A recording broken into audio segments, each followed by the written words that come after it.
Camilla fait son retour sur les réseaux après l'agression de son frère et livre tous les détails.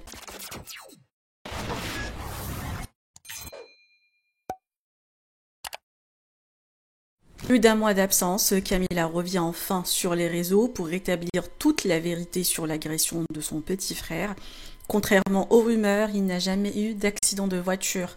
Il a en réalité été violemment tabassé par 12 personnes pour une raison aussi absurde qu'un stationnement gênant. Lâchement abandonné, laissé pour mort sans assistance, il a été retrouvé dans un état critique en hémorragie interne avec du sang qui sortait par le nez, la bouche et les oreilles. Opéré en urgence, il est tombé dans le coma pendant plus d'un mois avec plusieurs alertes vitales. Comme le dit Camilla, c'est un véritable miraculé, sauvé grâce à Dieu, l'équipe médicale et aux prières de sa famille et de sa communauté. À l'annonce du drame, Camilla est devenue hystérique, d'autant qu'elle se trouvait à Dubaï et sa mère en Algérie, mais en moins de 3 heures, elle a réussi à prendre le premier vol pour rejoindre son frère. Aujourd'hui, bien que la convalescence soit longue, sa famille peut enfin reprendre le chemin de la vie. Camilla promet de ne rien lâcher ni contre les agresseurs, ni contre le personnel médical qui a trahi le secret professionnel en diffusant les informations confidentielles aux blogueurs.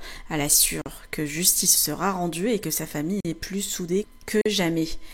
Petit à petit, Camilla et Nouré reprennent les réseaux. Une nouvelle page commence. Je vous laisse avec sa story. Que pensez-vous? Partagez avec moi vos avis en commentaire.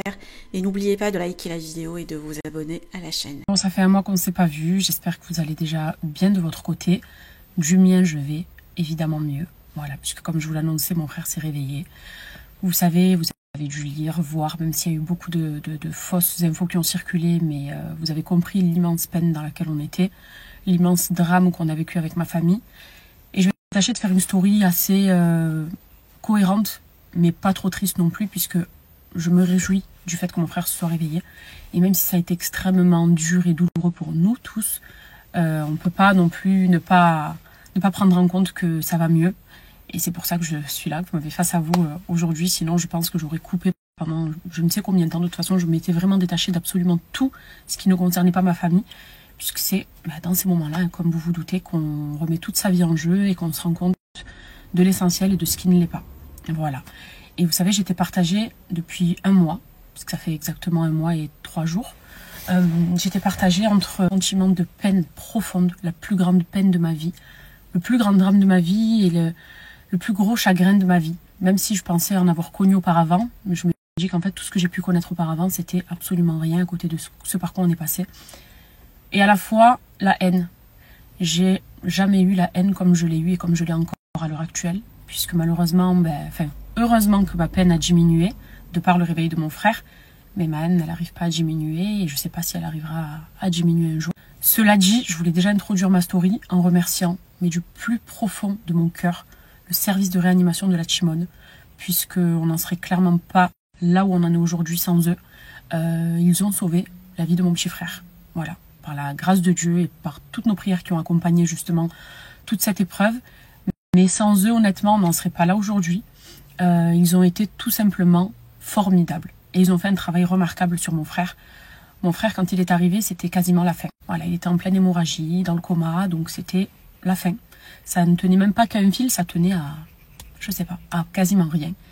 Et le médecin qui l'a opéré lui a sauvé directement la vie le soir même, sinon il ne serait plus parmi nous aujourd'hui. Mais le problème après, c'était un long coma. Et on sait qu'on ne peut ne pas se réveiller d'un coma. On peut se réveiller difficilement d'un coma et on peut avoir de très gros handicaps de par le réveil d'un coma, suite au réveil d'un coma. Et c'était du coup nos plus grosses craintes, déjà que mon frère ne se réveille pas, puisque son pronostic vital a été longtemps engagé. Et vous pouvez pas vous imaginer, quand je vous disais torture psychologique, c'était une torture psychologique. Tu as l'impression qu'à l'intérieur, ça te ronge, que ton cœur se ronge, que tu as du mal à respirer, et des angoisses permanentes du matin au soir. Tu peux plus dormir la nuit, tu vois tout. C'était très très très très compliqué. Je sais que les personnes qui sont passées par là le comprennent. Et c'est pour ça que les personnes qui nous ont accompagnés durant notre épreuve à travers le service de l'AREA, dans le service de l'AREA, que ce soit les médecins, les infirmiers, les aides-soignants, le personnel là-bas de l'hôpital aussi, ont été juste formidables. Et ils ont fait des miracles sur mon frère. Voilà, donc on sait que les miracles viennent de Dieu. Et mon frère est aujourd'hui, d'ailleurs on l'appelle tous comme ça, un miraculé. Mais ils y sont pour beaucoup. Et je tenais vraiment à commencer cette story par les remercier. Je leur suis et leur serai d'ailleurs reconnaissante toute ma vie de ce qu'ils ont fait pour mon frère, de nous avoir ramené mon frère parmi nous. Je parle au nom de toute ma famille d'ailleurs, puisqu'on pense tous la même chose. On leur est tellement reconnaissant de ce qu'ils ont fait. On voit que c'est un travail qui est très difficile, un travail que je ne connaissais pas spécialement moi, puisque je ne suis pas dans ce corps de métier. Et c'est vrai que j'ai eu très peu de cas de ce genre-là autour de moi. Mais une fois que tu y es et une fois que tu subis en fait cette peine, tu te rends compte du travail qu'il y a derrière, tu te rends compte des personnes qui reçoivent tous les jours, des personnes accidentées, des personnes agressées, etc. Et c'est vraiment un métier en or qui nécessite un mental d'acier et surtout un grand cœur. Et ça a été le cas. Moi, en tout cas, je les vois comme ça, ces personnes-là. C'est des héros, tout simplement. Les services en réanimation, même, je pense, à travers tous les hôpitaux confondus en France et dans le monde, vous êtes des héros. Et je tenais à commencer cette story en vous remerciant encore une fois du fond de mon cœur et en saluant votre travail. Et tout simplement, vous nous avez sauvé la vie de mon frère. La dernière fois qu'on s'est vus, vous et moi, c'était il y a 1 mois et 3 jours. Ma dernière story ce jour-là, c'était d'ailleurs le partage de la fête de l'école de mes enfants. Le soir, on est sur la route avec Noré et les enfants. Et là, on reçoit un message. Message disant à Noré, Noré, tu as vu ce qui se passe avec le frère de Cam? Noré dit non. Et on nous apprend que mon frère est dans le coma, avec un pronostic vital engagé, suite à une agression. Je ne vous raconte pas l'état dans lequel j'étais. En fait, j'ai fait une crise. Je pense que mes enfants ne m'ont jamais vu dans cet état-là. Les pauvres, même, ils pleuraient, ils étaient effrayés de me voir. J'étais dans l'agonie. J'ai eu un vrai choc. Et vous savez, je racontais ça à mes cousines. Après un accouchement, parfois, les femmes, on est prise de tremblement et on a la mâchoire qui claque. Et les dents qui font ça. Et bien, c'est exactement ce que j'ai. Mes dents claquaient tellement fort que je pensais que j'allais les casser. J'ai hurlé. C'était très, très, très, très, très, très dur. Et j'ai surtout compris que c'était grave. À travers juste ces 2 mots, j'ai compris que c'était grave. On est rentré aussitôt à la maison. J'ai tout cassé, je crois, à l'intérieur de la maison. Je faisais la tornade, je hurlais, je comprenais pas ce qui se passait. À ce moment-là, ma mère était en Algérie en plus. Donc tout était trop compliqué, chaque membre de ma famille était difficilement joignable, on ne comprenait pas ce qui se passait, on n'avait pas de détails surtout. On finit par en avoir, sans trop, de manière pas assez explicite en fait. Donc par chance, on prend le premier avion qu'il y avait 3 heures plus tard dans la nuit, un vol direction Marseille, je le prends direct, j'arrive à l'hôpital et je vois mon frère dans cet état-là. Ça se passe de commentaires. Voilà, je vais vous épargner l'état de ma famille et de moi-même, de mes parents, de ma sœur, de mes tantes, de mes oncles, de mes cousines, de mes cousines. C'était... Je ne peux pas vous décrire. Voilà, je ne peux pas vous décrire, mais le pire drame de notre vie à tous, en fait, clairement. En tout cas, l'un des pires pour tous les membres de ma famille, mais le mien, c'était horrible. Et là, on se rend compte de ce qui s'est passé, on nous explique, hein, puisque mon frère a subi un passage à tabac avec acte de barbarie. C'était d'une cruauté extrême et il a été laissé évidemment pour mort au sol, en agonisant, en pleine hémorragie, avec les oreilles, le nez et la bouche qui coulent. Voilà. Je vais éviter de rentrer dans certains détails, vous vous doutez bien, et je pense que vous me comprendrez à ce niveau. Mais j'ai tellement lu en fait de choses fausses aussi à ce sujet que je me suis dit à un moment donné, il faut rétablir la vérité. Puisque mon frère a subi une injustice. Il a tout simplement été mal garé. En fait, sa voiture gênait. Sa voiture gênait un groupe de... Comment rester poli? Un groupe d'entités. Voilà, on va les appeler les entités. Et plutôt que de dire tout simplement à mon frère, excuse-moi s'il te plaît, ta voiture, eh ben on l'a insulté, on l'a agressé verbalement. Et mon frère qui sort de la voiture en disant, à qui tu parles? Tu me connais pas, il y a des façons de parler aux gens, qu'est-ce qui se passe? Et là, quand on voit que mon frère fait 2 mètres et que c'est une armoire, la meilleure solution, en tout cas leur solution à eux, a été de l'attaquer en groupe. Voilà. Et il s'est fait battre par une 12aine de personnes. Donc est-ce que vous comprenez le sentiment de haine que j'ai? D'en parler, je vous jure, j'en suffoque, même si ça fait déjà 1 mois et que chaque jour avance, j'en suffoque de me dire que de nos jours, on est en France quand même, et que ce genre d'agression-là se passe sur une personne innocente qui ne les connaissait pas, qui ne les avait jamais vus de sa vie, qui ne leur a strictement rien fait. Mais parce qu'on s'est dit, voilà, il a une tête un peu d'ange. Vous savez, mon frère, il a une petite gueule d'ange. Il fait pas du tout cramer. Donc on s'est dit qu'on pouvait justement, que ça allait être la victime parfaite et quelqu'un de bien à agresser. Voilà. Donc nous, on apprend tout ça dans la foulée et on voit mon frère, dans le coma. Donc les personnes qui ont vécu ça, vous comprenez. Il n'y a rien de pire que de voir un membre de sa famille ou une personne qu'on aime dans le coma, branché.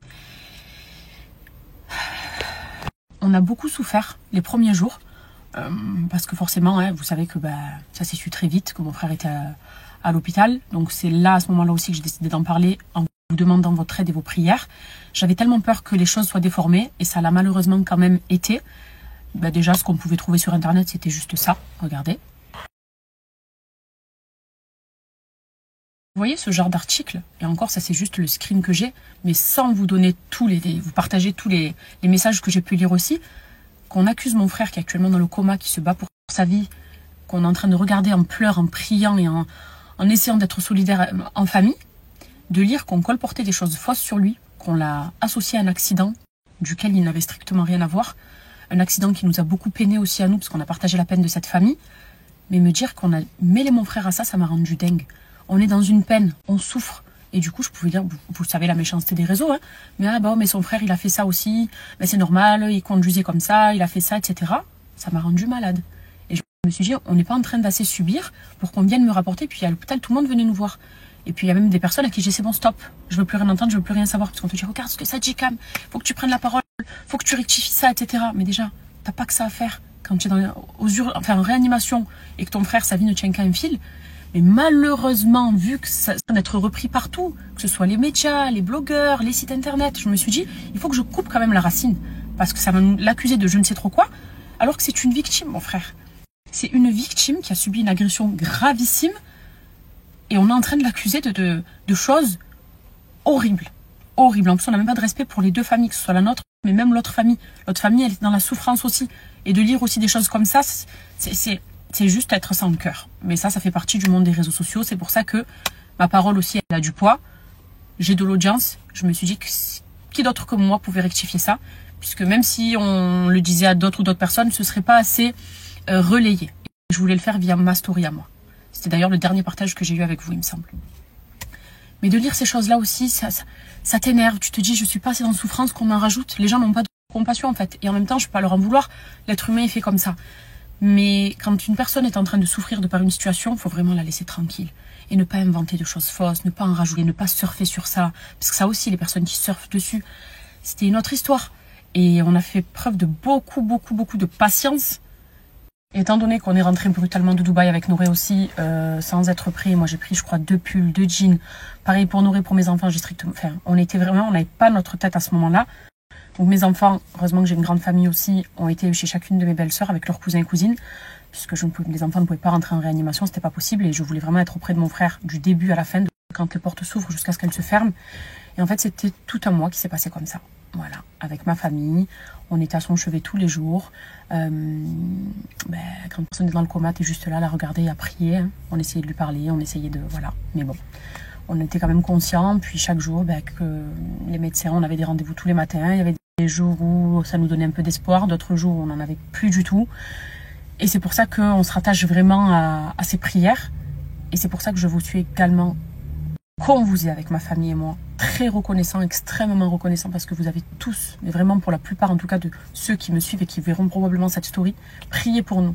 Et juste je souhaite qu'il s'agisse d'un malheur dans vos vies ou d'un bonheur, que Dieu soit vous apporte tout le réconfort dont vous aurez besoin et toute la force et tout le bonheur que vous méritez parce que vous avez juste été bon vis-à-vis de nous. Et même si vous traversez un bonheur, que Dieu vous l'amplifie et que ce soit encore plus heureux pour vous. Vraiment, je vous souhaite tellement de bon. Et vous savez, quand on priait chaque jour pour mon frère, et je savais que vous priez aussi avec nous, par moments, moi je me déconnectais beaucoup de mon téléphone puisque de lire certaines choses, ça nous rongeait. Des moments, il fallait le faire parce que sinon c'était plus possible.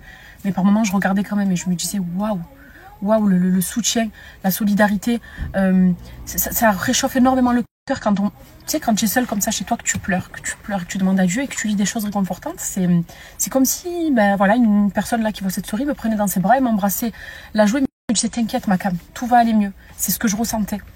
Et vous pouvez pas vous imaginer de la puissance de vos mots, de vos messages, mais surtout de vos prières, puisque je reste convaincue que si mon frère s'est réveillé, c'est grâce à ça.